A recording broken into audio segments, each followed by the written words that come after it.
Hey guys! இன்னைக்கு நம்ம எத பத்தி பார்க்க போறோம் அப்படின்னு பார்த்தீங்கன்னா, இன்லைன் ஜாவாஸ்கிரிப்ட்னா என்ன? இன்டர்னல்னா என்ன? எக்ஸ்டர்னல்னா என்ன? ஸோ இது 3த்த பத்தின டிஃபரன்ஸ் என்ன அப்படின்றத பார்ப்போம். ஸோ அந்த இன்லைன் ஜாவாஸ்கிரிப்ட் வந்து எப்ப யூஸ் பண்ணலாம் அப்படின்னா, அந்த HTML டாக் ஆட்ரிபியூட் குள்ளேயே நம்ம வைக்கணும் அப்படின்னா, அந்த மாரி நேரத்தில வந்து இன்லைன வந்து யூஸ் பண்ணலாம். ஸோ இன்டர்னல் வந்து எப்ப அப்படின்னா, அந்த HTML ஃபைல்குள்ளாரையே வந்து என்னோட ஸ்கிரிப்ட் டாகும் வந்து இருக்கும். அதுக்குள்ளார என்னோட ஜாவாஸ்கிரிப்ட் கோட எழுதுனா, அதுதான் வந்து இன்டர்னல் ஜாவாஸ்கிரிப்ட்.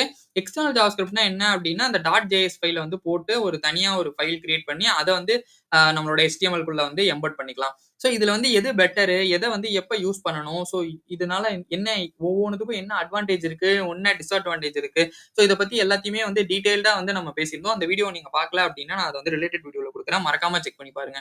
இத வந்து நம்ம 30 டேஸ் ஆஃப் ஜாவாஸ்கிரிப்ட் போட்டுட்டு இருக்கோம். இதுக்கு முன்னாடியுமே வந்து நீங்க ஜாவாஸ்கிரிப்ட் பத்தி தெரியல அப்படின்னா, நம்ம ஒரு 30 நாள் சேலஞ்ச் எடுத்திருக்கோம். அதுல வந்து இதுக்கு முன்னாடியுமே நெறைய வீடியோஸ் போட்டுருக்கேன். நீங்க அதையும் பார்க்கலன்னா மறக்காம செக் பண்ணி பாருங்க. இந்த வீடியோ உங்களுக்கு புடிச்சிருந்தா லைக் பண்ணுங்க, ஷேர் பண்ணுங்க, சப்ஸ்கிரைப் பண்ண மறந்துறாதீங்க. தேங்க் யூ ஃபார் வாட்சிங் திஸ் வீடியோ.